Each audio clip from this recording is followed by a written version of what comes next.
Bhagavad Gita chapter 1 verses 21 and 22 பதங்கள் 21-22 Arjuna uvacha सेनयोरुपयोर्मध्ये रथं स्थापयमेच्युत यावत् एतान्निरीक्षेऽहं योत्तु कामानवस्थितान्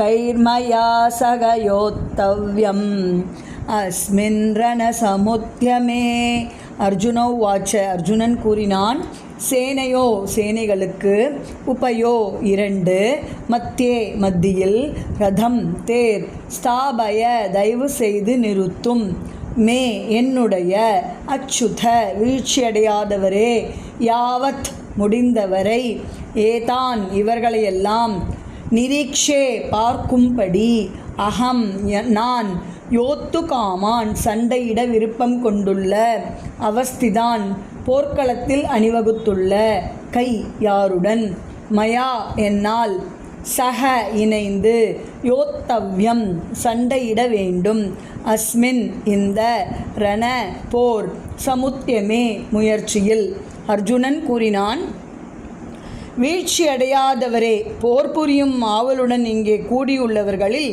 எவர்களோடு நான் இந்த மாபெரும் போரில் ஈடுபட வேண்டும் என்பதை பார்க்கும்படி தயவு செய்து எனது ரதத்தை இரு சேனைகளுக்கு மத்தியில் நிறுத்தவும்.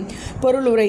பகவான் ஸ்ரீகிருஷ்ணர் புருஷோத்தமரான முழுமுதற் கடவுள் என்ற போதிலும் தனது காரணமற்ற கருணையால் தன் நண்பனின் சேவையில் ஈடுபட்டிருந்தார். தனது பக்தர்களிடம் தனக்குள்ள பிரியத்தில் அவர் என்றுமே தவறுவதில்லை என்பதால் இங்கு அச்சுத வீழ்ச்சியடையாதவர் என்று அழைக்கப்படுகிறார். தேரோட்டி என்ற நிலையில் அர்ஜுனனது ஆணைகளை அவர் நிறைவேற்றியாக வேண்டும் என்பதால் அவர் அதற்கு தயங்கவில்லை. அவர் அச்சுத என்று அழைக்கப்படுகிறார். தனது பக்தனுக்காக தேரோட்டியின் நிலையை அவர் ஏற்றுக்கொண்டிருந்தாலும் அவரது உன்னத நிலைக்கு இழிவு ஏதும் ஏற்படவில்லை. எல்லா சூழ்நிலைகளிலும் அவர் புருஷோத்தமரான முழுமுதற் கடவுள் பகவான் கிருஷ்ணர் புலன்களின் அதிபதியான ரிஷிகேசர் பகவானுக்கும் அவரது சேவகனுக்கும் இடையே உள்ள உறவு திவ்யமானதும் மிகச் சுவையானதுமாகும். சேவகன் எப்போதுமே பகவானுக்கு ஏதாவது சேவை செய்ய காத்து கொண்டிருக்கிறான். பகவானோ பக்தனுக்கு சேவை செய்யும் வாய்ப்பை எப்போதும் எதிர்நோக்குகிறார். தான் மற்றவர்களுக்கு ஆணையிடும் நிலையில் இருப்பதை காட்டிலும் தனது தூய பக்தன் தனக்கு ஆணையிடும் நிலையை ஏற்றுக்கொள்வதில் பகவான் பேரின்பம் காண்கிறார். அவரே எஜமானர் என்பதால் அனைவரும் அவரது ஆணைக்கு கீழ்ப்பட்டவர்கள். அவருக்கு ஆணையிடும் அளவிற்கு அவரை விட உயர்நிலையில் எவரும் இல்லை. எந்த சூழ்நிலையிலும் வீழ்ச்சியடையாதவர் என்ற போதிலும் தூய பக்தன் தனக்கு ஆணையிடுவதை காணும்போது திவ்யமான இன்பத்தை அனுபவிக்கின்றார். பகவானின் தூய பக்தனான அர்ஜுனன் தன் தாயாதிகளிடமும் சகோதரர்களிடமும் போர் புரியவில்லை.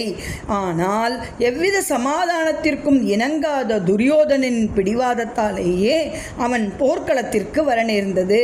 எனவே போர்க்களத்தின் தலைவர்கள் யார் என்பதை காண அவன் பேராவல் கொண்டிருந்தான். போர்க்களத்தில் சமாதான முயற்சி என்ற கேள்விக்கே இடமில்லை என்றாலும் அவர்களை மீண்டும் பார்க்கவும் தேவையற்ற அந்த போரில் ஈடுபட அவர்கள் எந்த அளவுக்கு தயாராக இருந்தனர் என்பதை பார்க்கவும் அவன் விரும்புகிறான். சர்வம் கிருஷ்ணார்ப்பணம்.